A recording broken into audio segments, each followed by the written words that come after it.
Well, good morning out there in the Saints community. For those of you who might not know me, my name's Ed Hearn, and I'm the president of St. Augustine High School.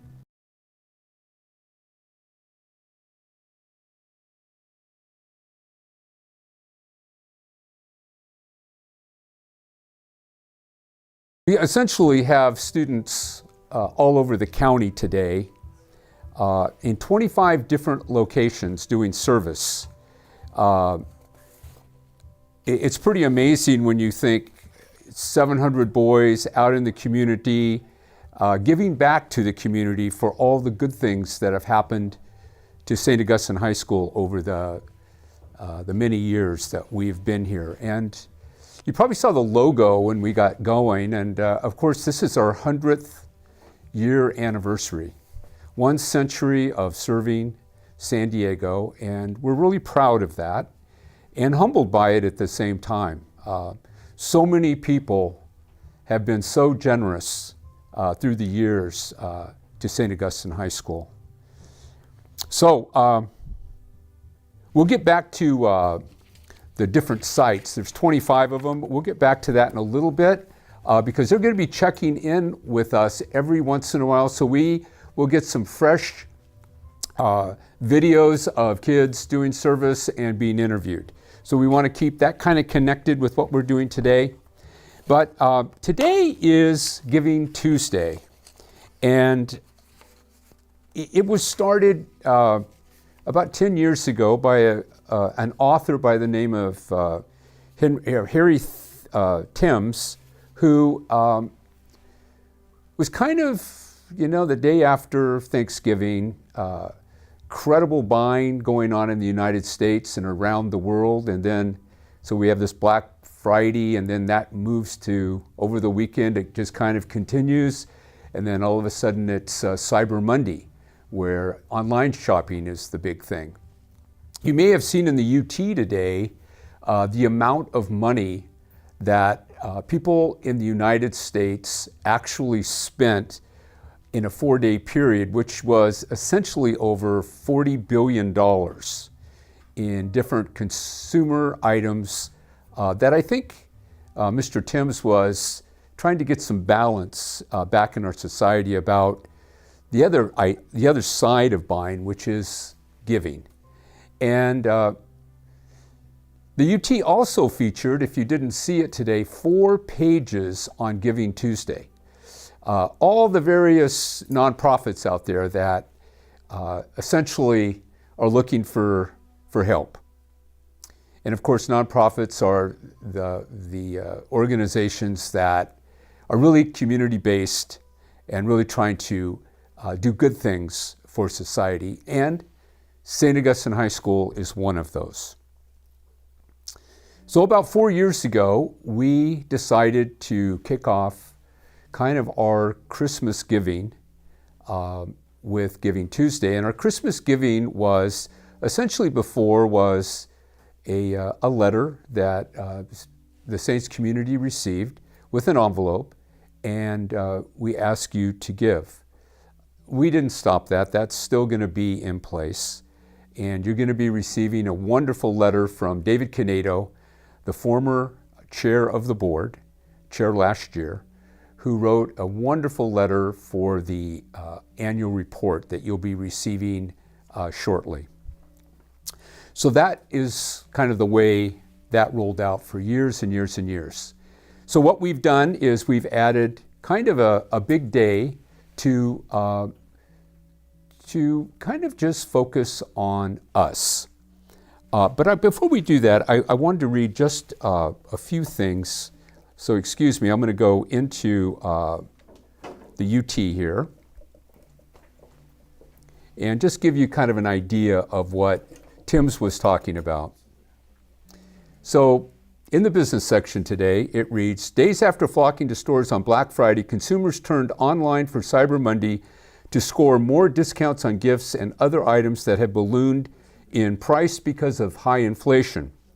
Cyber Monday was expected to remain the year's biggest online shopping day and rake it up to $11.6 billion in sales, according to Adobe Analytics, which tracks transactions at over 85 of the top 100 U.S. online stores. This forecast represents an increase from $10.7 billion in consumer spending last year. So everything is up, and probably it's up because of inflation.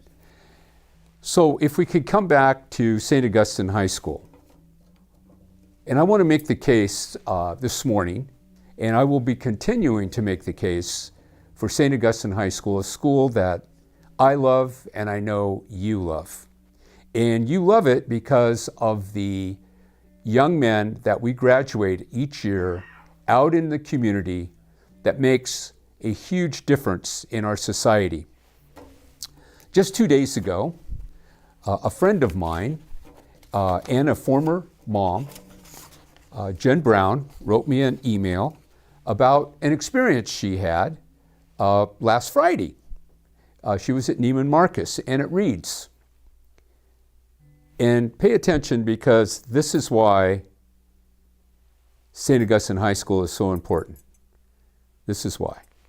I was in Neiman Marcus tonight with a couple of girlfriends and was waiting outside the bathroom for them. While I was sitting there, a young man comes up and says, "I like your purse." I said, "Thank you." And he responded with, "You're welcome." I complimented him on his hair, though long, and he continues kindly with, "Thanks, but it is time to get a haircut." I told him that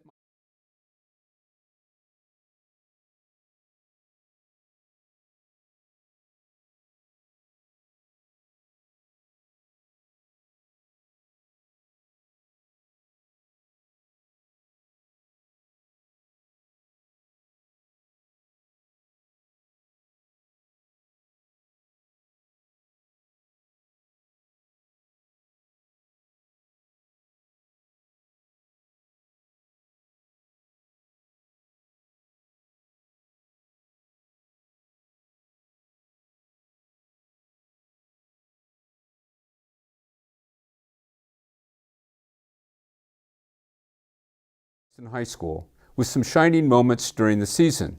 As they were leaving, my friends came out of the restroom and heard the ending parts of the conversation. The boys left saying how nice it was to have met me and to have a great rest of my evening and a happy Thanksgiving. My friends told me that those kids were the most polite kids that they had ever seen. They were sophomores. I told my friends, "You have boys that can be just as polite. You need to send them to Saints." They both agreed. It goes on, but you get the point. No one around, saintsmen being saintsmen, doing the right thing, engaging in conversation with adults in a really beautiful way.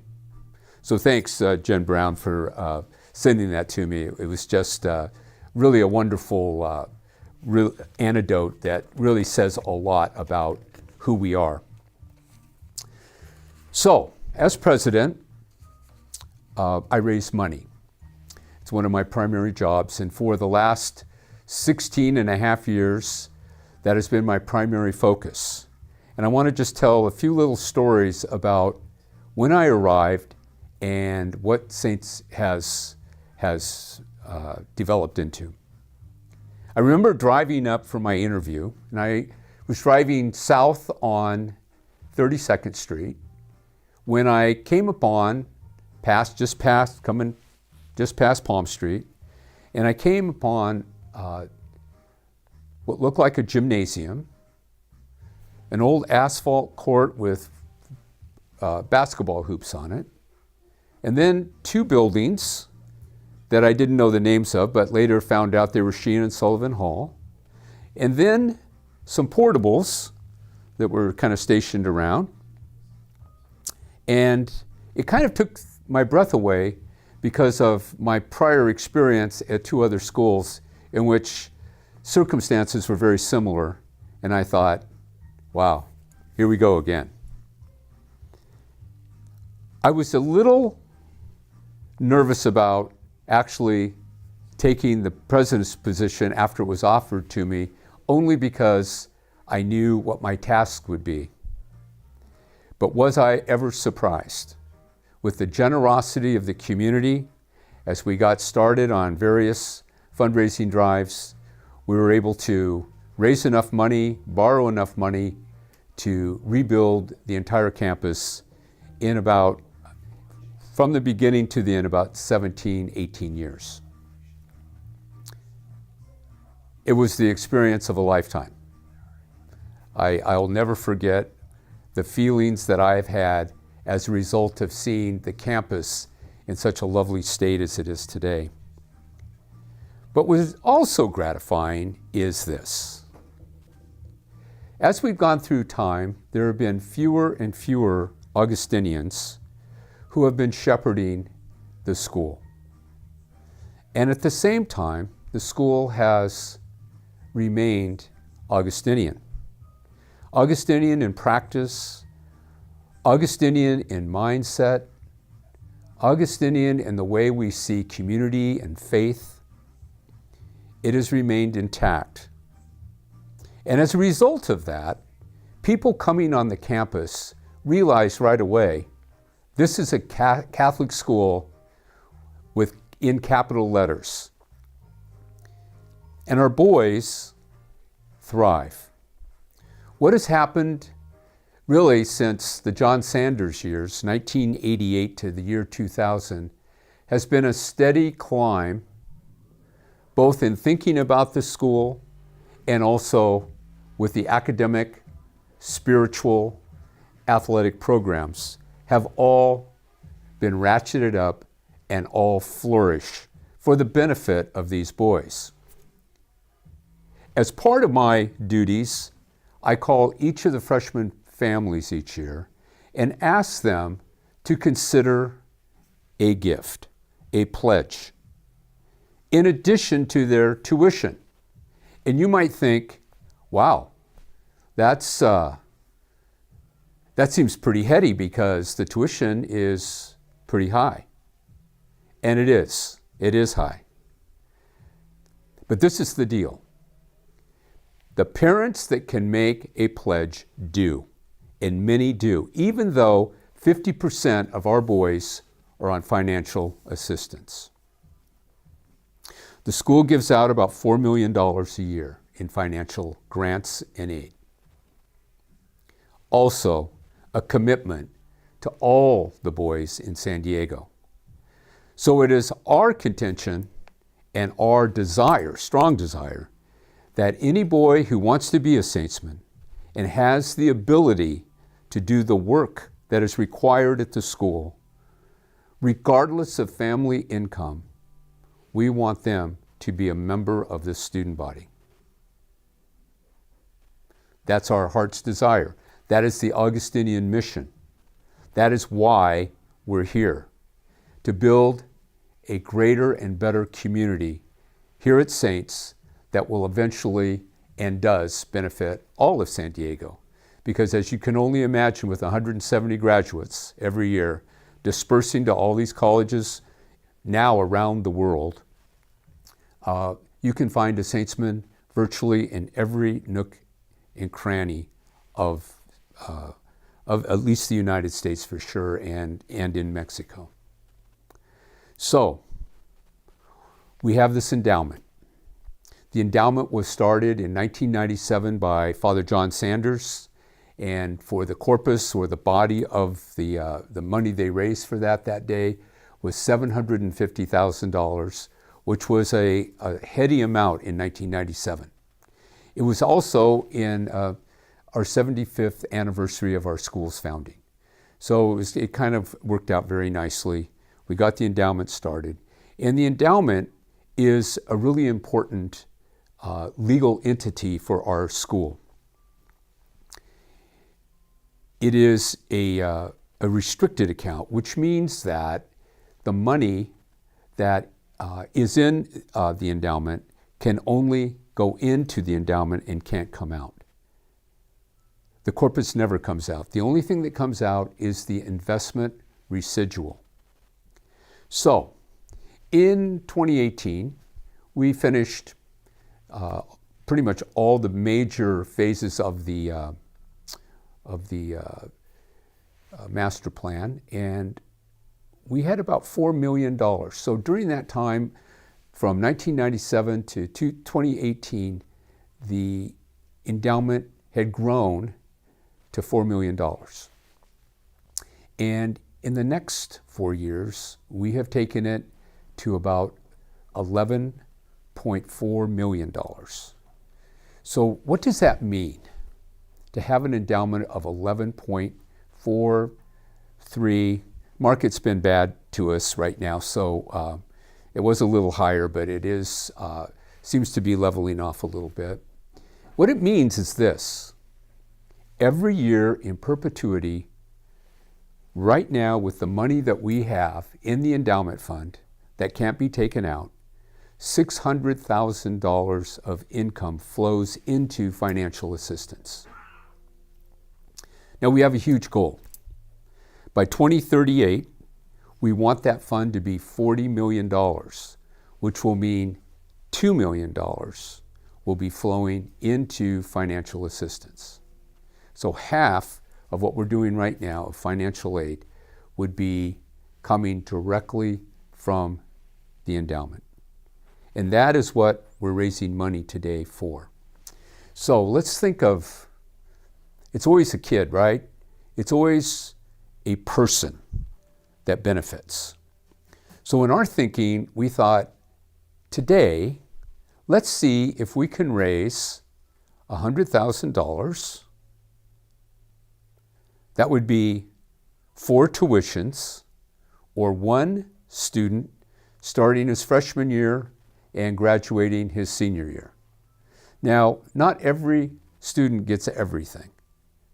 So that money will be, of course, shared by a lot of different students. But we will be giving more opportunity to more students. So the way I think about it, and the way I want you to hopefully think about it, is more opportunity for more boys. Think of the impact that you will be making in other people's lives in perpetuity, because the money you give never comes out. Even after we're all gone, in 100 years, your dollars that you give today will still be helping young men go to this school.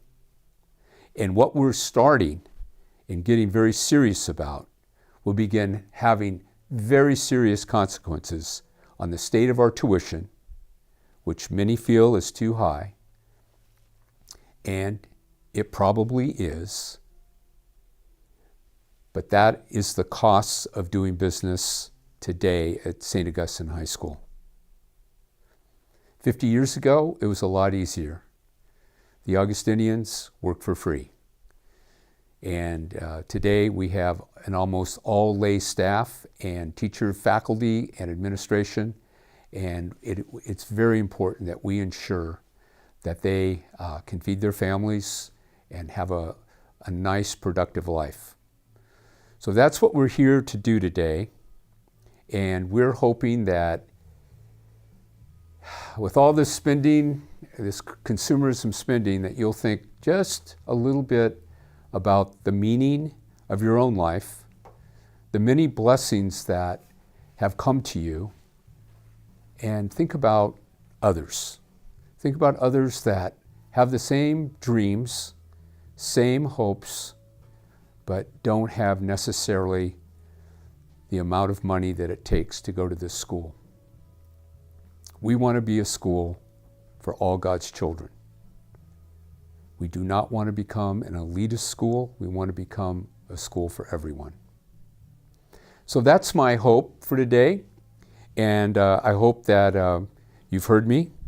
My wife and I will be giving $2,000 today to this effort. I want you to know that we have 3 boys. They were not fortunate enough to go to this school, but they did go to all boys schools Catholic schools, and they benefited tremendously. And we all know that without them, our world would be a much different place. Now, what's really cool is, some of you know this and some of you don't know this, but during COVID, I wrote a book, and I was worried that the history of this great school would be maybe lost, because our stories, every time an alum passes away, we lose that alum's stories. For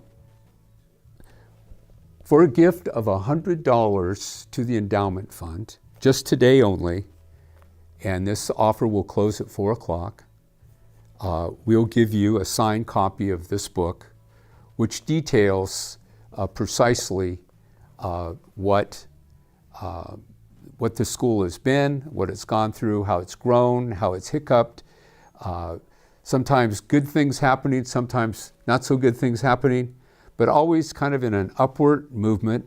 And there is no doubt that when you look back just a little bit, you see the Holy Spirit kind of walking with us in tandem.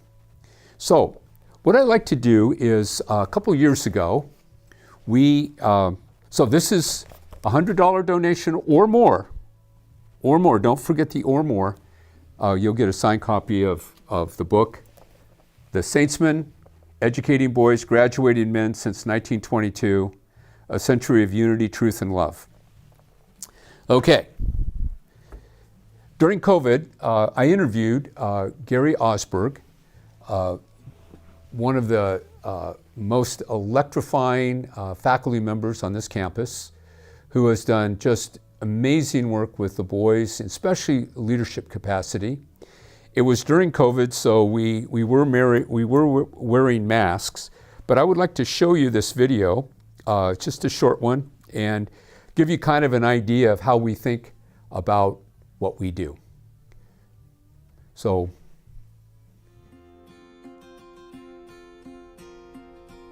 hello, my name's Ed Hearn, president of St. Augustine High School, and we're on the patio, Vasey patio, on a fine fall day, and I have today as our guest Mr. Gary Osberg, the class of '04, and Mr. Osberg has a bachelor's degree from Cal State San Marcos, where he graduated in 2010, and you might wonder, if you do the math on that, you might wonder, well, there were 6 years in this program, and Mr. Osberg has a plausible answer for this. He said he was going to be a counselor, and then he changed his major.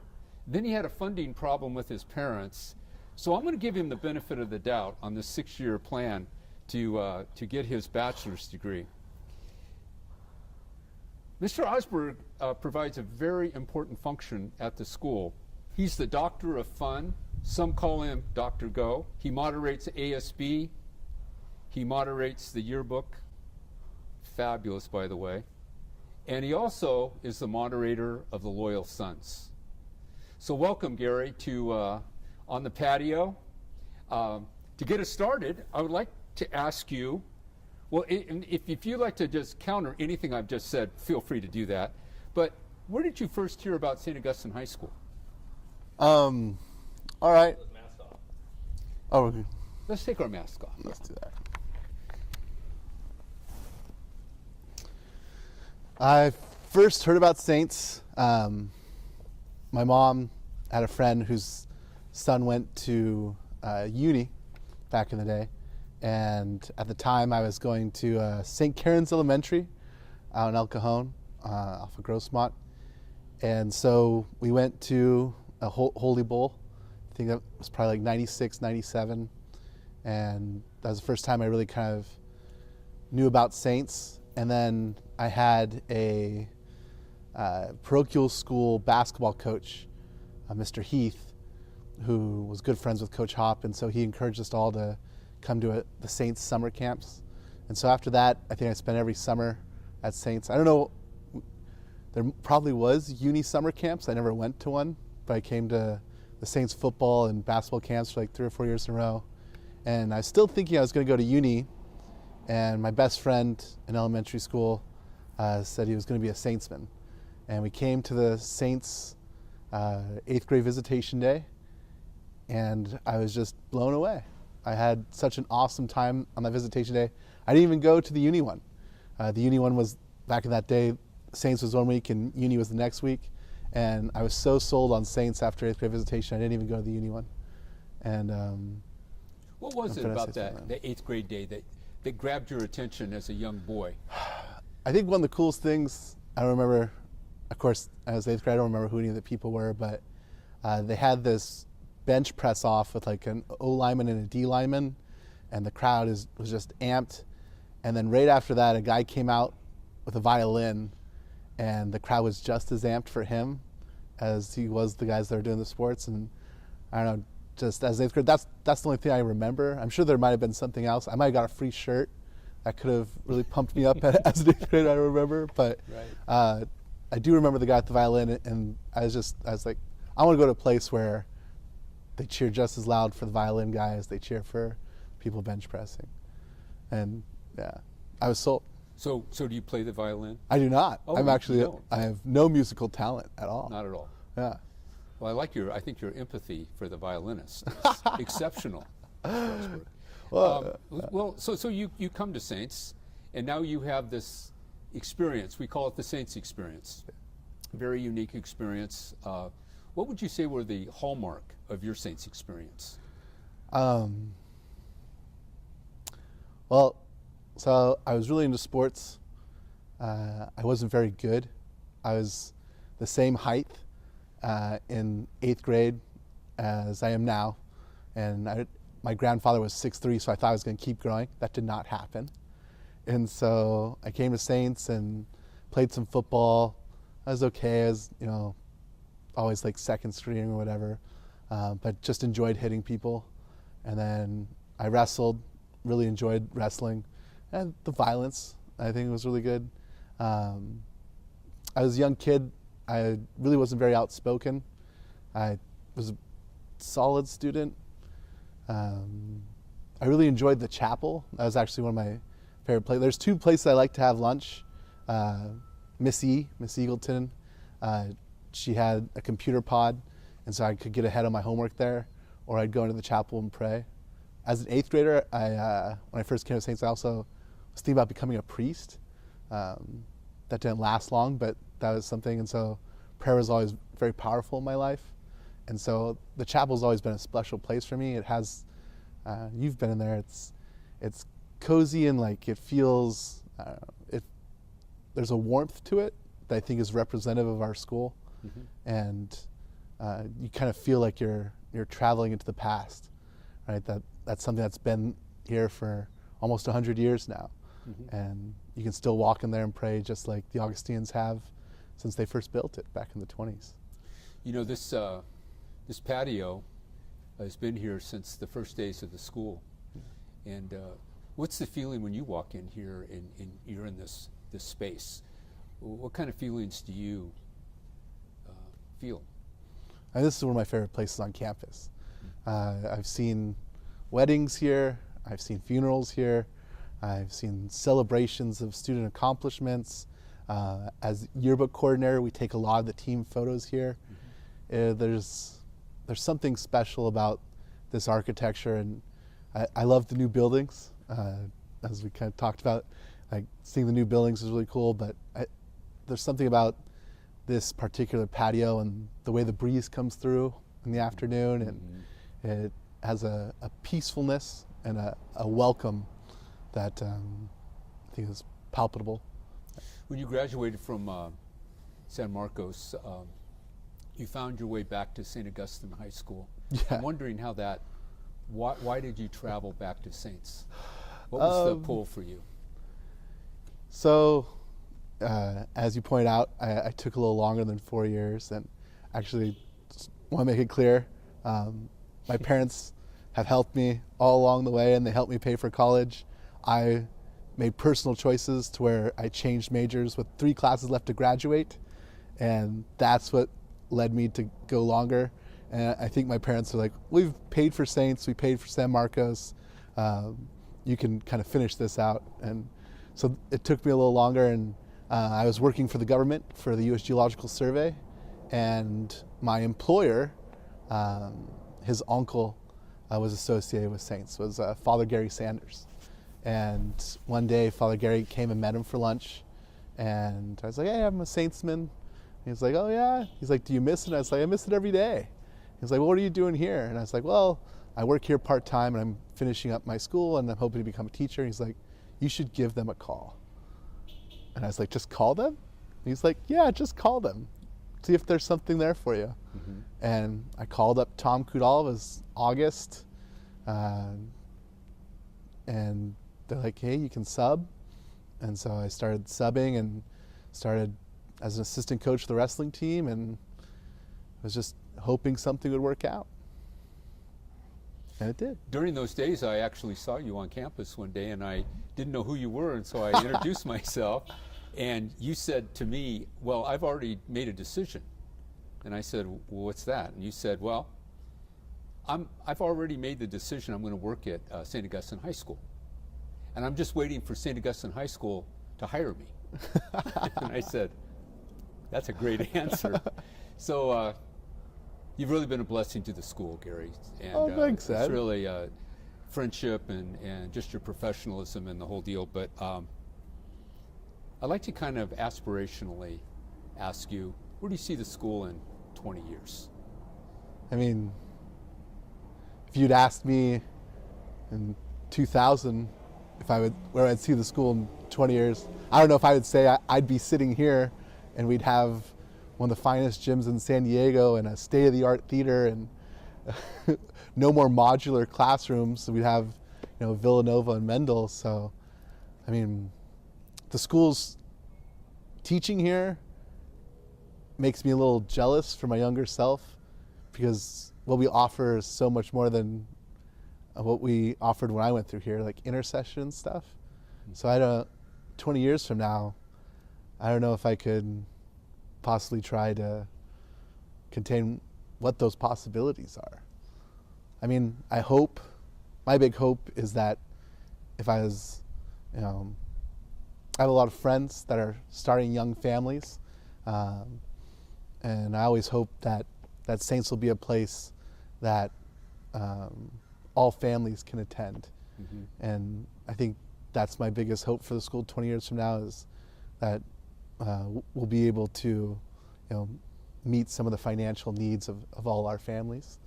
I think would be my biggest hope for 20 years from now.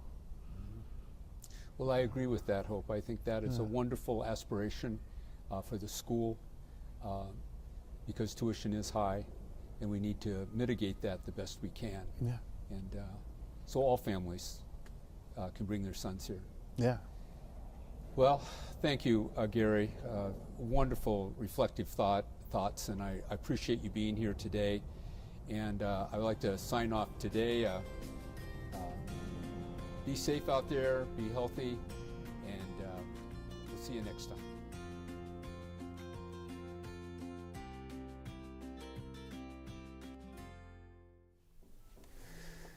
Well, we hope you just enjoyed the last video, Mr. Osberg, a couple years ago, and you get kind of a feeling a little bit about our school.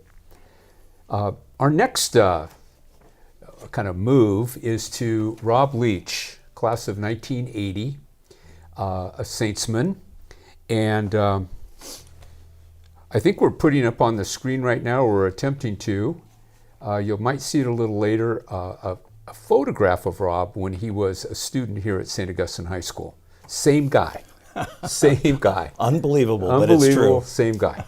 So, Rob, you graduated in 1980. Correct, yeah. Mm-hmm. And what was Saints like for you? So you were here from 76 to 1980. Right. What were those years like? I had a fantastic time. I mean, it was a great experience. Sometimes I'm in partnership with a buddy of mine from the same class of 1980, and sometimes we talk about some of the differences, comparing it to what Saints is like now compared to back in the day when we went there. And a lot of the things carry through as far as the great teachers, great experience, the spirit of the school, the feeling of community, and all that. One of the things we noticed that we had back then was a bit different is there wasn't as much administration, I think, and so we had if you did the annual staff, for instance, or the band, a lot of it was we had to develop our own way of thinking how things should be done and coming up with ways to do it and knowing what the goal was and developing that and going forth and making it happen. So there was a lot more, I guess, unsupervised things that we did, activities and things like that. And I think that helped develop a lot of leadership in people, where you have to problem solve and figure out how to do things without a teacher or a staff person telling you how to do it. So. In your day, there were probably a lot more Augustinians around in those days.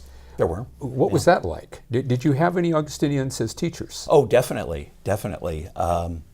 Remember Father Barra taught me Spanish for a couple of years there. Father Garrett was still around in the day. Father Griswold was there. Of course, Father Wasco. A lot of Augustinians. And I don't know, there were really good experiences, I'd say, with all of them. But, in the end, they're your teachers. And so there's, and you're a teenage, smart alecky kid who thinks you know things that, so there's that give and take as they're trying to educate us. And we seem to, in the day anyways, we seem to try to resist any efforts to educate us. I don't know. Maybe that's a normal thing. I don't know. Maybe it was normal back then. I don't know. But all in all, Deacon Hardick, who I'm still in touch with and I still see around here, he's, to this day, if someone asked me who was my favorite teacher ever, I'd say Deacon Hardick. So all in all, real good experience with the Augustinians. Some of it, I think, was a little crazier back then as far as, as students, my class in particular seemed to be a hard class to corral and administrate, yet somehow the school managed to turn out a really great class and a group of guys who went on to be good people. So the school functioned well, and the Augustinians were certainly a huge reason why that existed like that. Many times we talk about the Saints community, and others sometimes refer to it as the Saints family. How would you refer to it? I tend to use the word community. I don't know why, but it is certainly family-like. To this day, some of my best friends in the world are Saintsmen from my class and from my era. And I have found out as I have gone through life that that's not just our class, and it's not even just our era, but it's the way things work. I know people from the class of 63, the class of 57, on and on and on, who have that same experience where their community to this day is a huge part of that are Saintsmen from that community, and that's the way it is, right up till today, as I understand. A lot of Saintsmen leave here and they're best friends in the world. Well, my son went here, graduated 4 years ago, and his best friends are all Saints guys. So we'll come back to that in just a second. Yeah. Who was the principal at Saints when you were a student here? Father Wasco. Yeah. Father Wasco, and he was a big dance guy, right? You mean, did he dance? No, he didn't dance, but he was a guy that wanted to have a lot of dances. Yes, yeah, that's true. There were a lot of dances back then. And there were dance lessons that I think he might have been the originator of all that. I don't recall that. All I know, I do recall to my horror learning of the dance lessons as a freshman dance lessons, and they certainly. That certainly was part of my rather strange experience starting here as a freshman in the 9th grade. You're relatively fresh off the beanie experience, whatever that was like, and you're trying to settle in, and then you find out about this dance lesson thing, and you're thinking, "Are you kidding me?" But yeah, that was the deal back in 1980. I do know also that we had back then, we had a lot of just, non-occasion dances at the school. So I think they typically were on Friday or Saturday. I can't recall which. But I just mean non-occasion. So it's not homecoming. It's not anything. It's just, hey, there's a dance Friday, and it was in the gym. In the gym. So we're in the gym. Yeah. Except now it's the Raymond Center for the Performing Arts. And we happen to be in a movie studio right here on campus with music on the other side of us, the theater straight out this way, and basketball on the basketball court that you would never figure that out, right? Right. But we preserved the old gym, which was pretty cool. I want to move to how you got re-involved at St. Augustine High School once you'd graduated, gone to law school, had a practice, trying to figure out life, family, all this stuff, and then you come back to Saints. How did that happen? Yeah, I'd been pretty uninvolved for quite a while, and then it's funny how things work. Just because when you're a kid and you're going here, you could be having a great experience and you don't know it. You're a young man, and all you know is this is your existence and you live it. And I don't want to make me sound like a total ingrate, but I don't think I appreciated how good it was. Later in life, I was looking back on it, and you start to realize, wow, not everyone had that experience in high school. And you begin to realize, wow, not everybody has this great group of friends from high school. That's unusual. And then you start to realize as you get older how important all that is. And so basically, eventually what happened is my buddy Steve South, who's a class of 1980 also, he had joined the board, and he'd asked me if I wanted to come aboard and help, and it really was a no-brainer. I mean, I didn't even hesitate to say yes. About what time? Do you remember the year that happened? Yeah, I want to say I've been on the board since 2003 or 2004, something like that. So a lot of changes occurred during your time on the board. Oh yeah, including Father Keller. When he probably came to the board and said, "There's this new way of governing the school that we want to approach. We think because it's gotten too complicated, and we're going to have to hire a principal, and I'll become the president." Do you remember any of that? Yeah, I do. That was one of the first things. Back then, we were called, I think, the Board of Trustees, and that was one of the first things we were working on when I joined the board. I think the idea was that we knew the school needed significant renovations and building, and that it would require some major fundraising efforts. And it became clear that the principal couldn't both be principal and administrate the school and all the work that entails, and also do what was necessary to try to start not only raising funds, but also do the planning and that's required to build the kinds of things we were talking about. So one of the first things we worked on was the idea of going to this president-principals model, and we sort of scoped out how that would work. Eventually, like you indicated, Father Keller became the first president of the school, and then the school hired Jim Horn, and which was a great hire, and Jim's here to this day doing great work. Jim just started his 20th year. Oh wow! Yeah, isn't that crazy? Yeah. It seems like I wasn't here, but it would seem like it was just the other day. And then Father Keller decides that he doesn't really like being president, so he wants to step down. And then they hired me. Two lay people are now in charge. What was the perception in your mind of not having the Augustinian in charge? I mean, I was good as long as that person was the right person, and I was not on the committee that, there was a committee that was formed that went out to figure out who the next president was going to be. I wasn't on that committee, but I know Steve South was, and I talked to Steve about it, and there was some thought in some circles that, gee, this really needs to be an Augustinian, but after looking into it more, the thought was that the right candidate who was not an Augustinian would be great and do just fine. And I think ultimately there was really no pushback on that idea.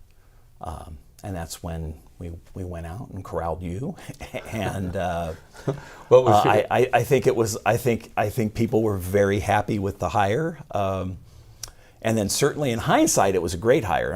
So in hindsight, I can sit here and say, hey, that was a great move by us. But It was a funny moment because I had met Jim Horn at a wedding, and we happened to be sitting at the same table after the wedding having dinner. And I said, by the way, what do you do? And he said, well, I'm the new principal at St. Augustine High School. And I said, where's that?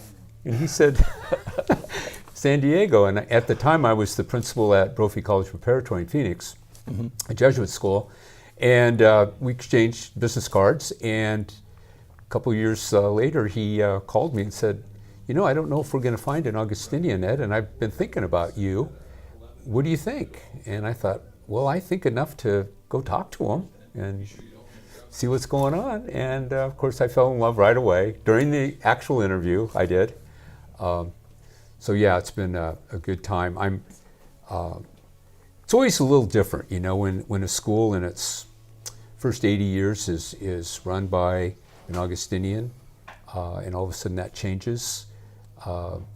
It's almost like maybe the ground sometimes is taken out from underneath everybody, and it's like, oh, is this going to be all right? And in my opening comments today, I kind of talked about that a little bit, about the importance of our Augustinian mission, the importance of carrying it on and understanding it, and I think we've done pretty well with that. Oh, I think it's been great. That's one of the things that way back when the board discussed, and when I say the board, that includes certainly lots of Augustinians are involved in this, but eventually there was a realization that, hey, there's fewer and fewer Augustinians teaching, there's fewer and fewer Augustinians in the staff and administration, so how do we continue that tradition with less Augustinian involvement, direct involvement? And so a concerted effort was made, and this is where I think Jim Horn, the administration, staff, and teachers get enormous credit, because there's really an effort to how do we go about getting those values and instilling them in non-Augustinians. And that resulted in a number of things, including, as simple as just emphasizing the values in course curriculum. But it was as complicated as more formal discussion of it, more formal presentations to staff and administration, where you get those values and you try to not just know what they are and understand them, but use them in what the school was doing. And I think the school's done a tremendous job. In fact, I can honestly say, being a guy from the class of 1980 compared to today, I think that the values are more at the front of the mind for students here today than it was back when I went to school here. There's no doubt about that. In February, we're having the Augustinian Values Institute here on campus. It's a 3-day meeting of sorts with the other 9 Augustinian schools in North America. And that is we'll have probably 10 people at that. The other schools, because we're the host school, and others will bring about 6 or 7. And that will be a time in which we really teach who we are to our newer staff members. So that's every year. That's a continual renewal of the Augustinian values that you talk about. So kind of interested in your time as chair of the board. Yeah. You got to do that, whether you wanted to or not. You were thrown into the middle of, well, I wouldn't say controversy, but certainly challenging moments with the building of St. Augustine Commons, which I believe you shepherded very nicely between my staff and the Augustinians. You were the ultimate go-between and really made it all work. Do you have any things that maybe you learned as chairman of the board that you didn't know before, or was there something that you're proud about that happened during that time? Yeah, I think part of the challenge I'd actually learned on the preceding construction of the classrooms Villanova, and part of the challenge of that is, on one hand, the Augustinians are great at wanting, democratic-based decisions. They want decisions made from the ground up, involving, all the stakeholders of the school, and that's the way it should be. But that presents a challenge, right? When you need to make decisions about where a building should be, how big should it be, what should it look like. At one point when we were building the classrooms or designing the classrooms, I commented to someone that I said, it's kind of like, where you're trying to make a tough decision with your spouse about what the curtains should look like, except imagine you have, 17 spouses. That's kind of what it's like, where you're trying to make, these decisions that are really important, all the way from really important, like what's the size, what size should the building be, what can we build, what should we build, where should it be, all the way down to detail, like what should the window treatments look like. And so that's a big challenge. And the Commons had that issue, but it had other issues too. The biggest one I touched on was, what can be built. And it's really, turns out it's really complicated. And I learned a lot going through the process, just watching the construction people we consult with, and as far as trying to figure out, well, what can we build and how can it be built? So it was a challenging process where we had to get all this input from all the stakeholders, and certainly the Augustinians had the ultimate say-so. We had to raise tremendous amounts of money to get it done. We had to figure out how to build this really large complex in the middle of campus while school goes on around it. That was challenging. And I have to say, I had some role in working with committees that worked through this, but it's not like no single person decided anything. It was more like, well, let's get all the information, let's figure out what the options are, let's recommend the best decision we think there is, and send it up the ladder, and up the ladder it would go. And ultimately, by the grace of God, it got done. There are certainly a lot of challenges there. What did I learn? I think the one thing I learned is that bottom-up approach of getting input from people and valuing that input and throwing it into the hopper is really important, not because you get the best information, which I think you do, but more importantly because they feel like they've had input.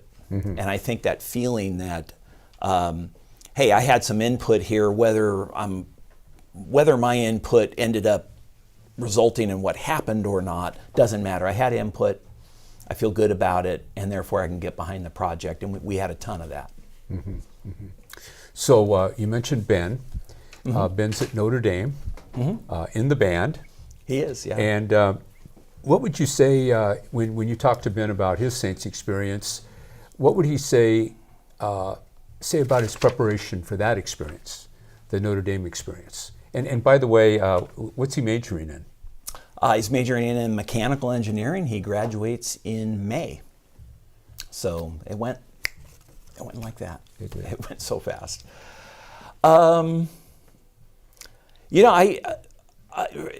I've never talked to Ben about that, so I kind of don't know what he would have to say about it. From my perspective as a parent, all I can say is that he was well prepared for whatever academic challenges went beyond high school.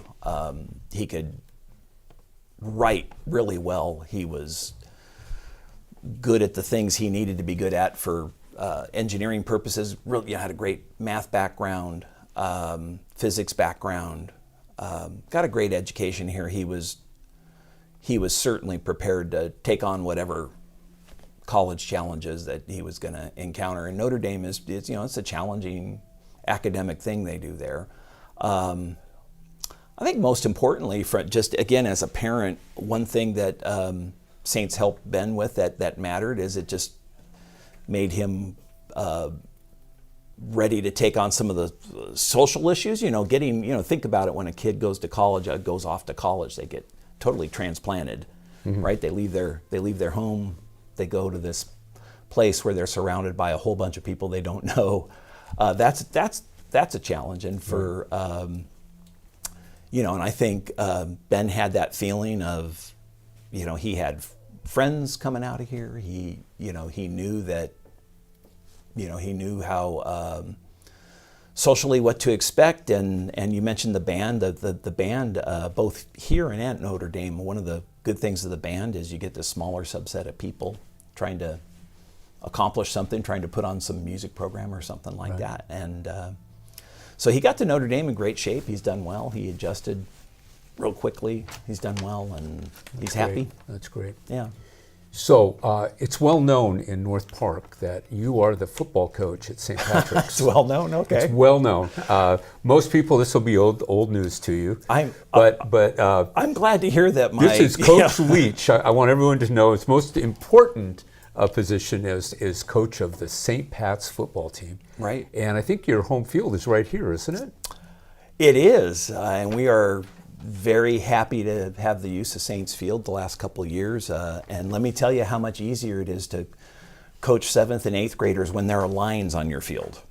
Oh, good. I'm glad. That's a huge deal. We didn't used to have those. Because when you practice at the park and you have no lines, there's not a field, there's no nothing, there's no lines, and you tell a kid, well, run a 5-yard out. They look at you like, well, I don't know what 5 yards is. 5 yards. In which direction is this field going, Coach? I was going this way. Which way are you going? I'm going that way. So it's been real helpful for the team. I might add, Coach Leach has been hugely successful as well. He's like the Newt Rockney of 8th grade, 7th grade football. That's what I tell everybody who will listen. Okay. Well, Rob, thanks for coming in today. Oh, my pleasure. On this Giving Tuesday. We really appreciate it. We're going to show a little short video about one of our iconic teachers, Tom Goodall, who, I don't know, I think he graduated in 72, and I think he's taught here pretty much after he graduated from San Diego State ever since. And if you ask a freshman boy, who do they fear the most? It's probably Tom Goodall. Until they get to know him, and then they know he's a pushover. Yeah, he's just that. So anyway, we'd like to show you this video, and here we go.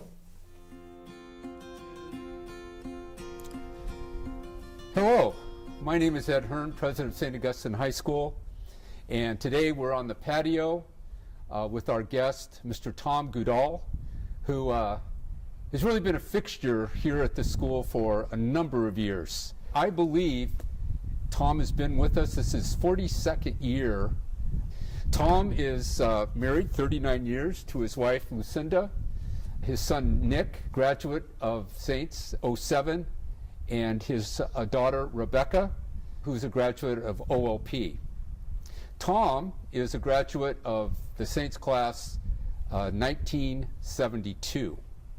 Tom is currently teaching English, and more importantly, well, not more importantly, but certainly important, he is the voice of St. Augustine High School and has been for many years, and has a wonderful voice, and is always does such a good job with our basketball games and football games. So Tom, welcome to On the Patio. I would like to ask you, when was the first time you ever heard of St. Augustine High School? Oh, Tom, before we get started, why don't we take off our masks? Oh, good idea. I can talk somewhat normally. Yes. So my first experience with Saints, boy, I think I was in 6th grade, and I came to a basketball game here with St. Didicus, and I was pretty much awestruck by the big gymnasium and more importantly, the students that were here. And they just looked like they were having a wonderful time. They were, you just saw the camaraderie. And I thought, boy, this would be a great place. I want to be part of the school, and I want to be like these big guys, like these old guys, and have all these friends. Right. Well, you've been here for a while, and I'm sure you've seen the school go through many changes during your time here. What would you say are 2 or 3 of those changes that have really made a difference at St. Augustine High School during your tenure? Well, you know, again, when I finally arrived at Saints as a freshman, what was noticeable and what I know what my parents liked, and I liked it as well, is all the Augustinian presence. And you know, having Augustinians as teachers was different because I came from a school where you know, there were nuns and all female teachers. So arriving here, male teachers and 1 female teacher, and it felt good. But what it was again that Augustinian presence, because they I know my mother was pregnant with my younger brother, and my religion teacher at the time, Father Garrett, I think he graduated in '32 from Saints, and he knew of my mother being pregnant, and he took the whole class to the chapel right here to just have a special mass for her. And I thought, wow, that's amazing. Mm-hmm. And obviously, you know, I told my mother, hey, you know, we had a mass for you, Mom, and she was in tears because she thought, you know, how special this is, and she knew that I was in a special place here, you know, at Saints. So yeah, seeing it the way it is now, sure, there aren't as many Augustinian priests here, but there are enough, you know, so that spirit is still here. So right. That's important, and I think that's what I see.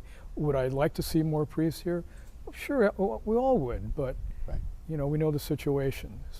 So we have this thing at Saints. It's called the Saints Experience, and every boy has this unique kind of experience as he goes through his 4 years here. Tell us about your experience, your Saints experience. My Saints experience was, you know, I don't think I remember anything that I learned. And I think that's true of my classmates as well. And we did learn, because there are many of us who are professionals, and we know we learned a lot, but I think what we learned was you know, that friendship, you know, how to be close with one another, how to support each other. And you know, we still get together. My class still has their little mini reunions, and what do we talk about? You know, we talk about the shenanigans that took place when we were here. And some of the stuff is made up, you know, by a lot of guys. It gets,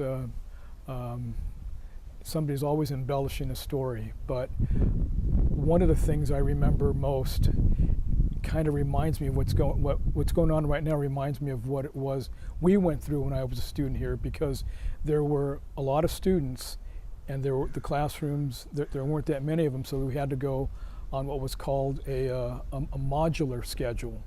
So we would go to a lecture in the morning, room 17 and 18, where it was a huge room.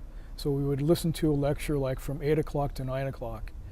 And then we had a study period in which we would go to the library or hang out in the patio, and we were supposed to be studying until our next class began, which was after lunch.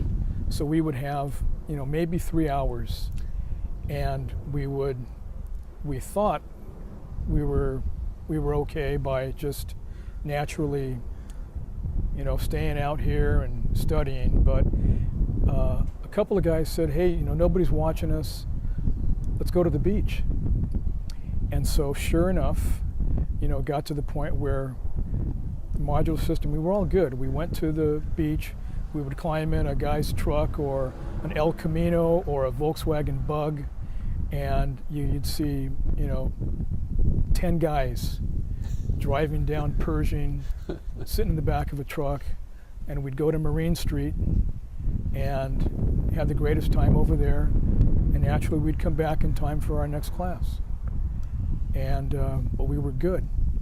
But so what I see today with the students outside during cohort, that's how it was supposed to be when we were here, but nobody was watching us.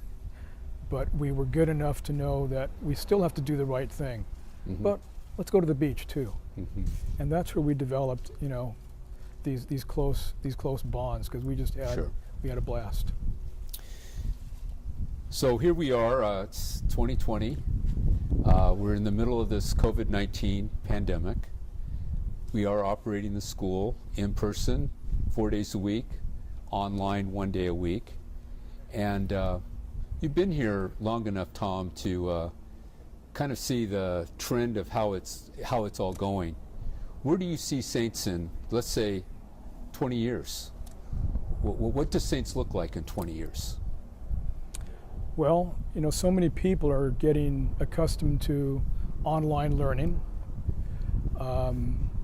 We see colleges, universities going to online learning, but there's still something that's very special about being in the classroom with the students. I know before the masks, one of my things was knowing every single student day one. And getting to now it's a little difficult because I just see the eyes, so I get mixed up a little bit in who this is and who that is. But we still get to know them. I still get to know them, but yeah, what I see is probably more of this because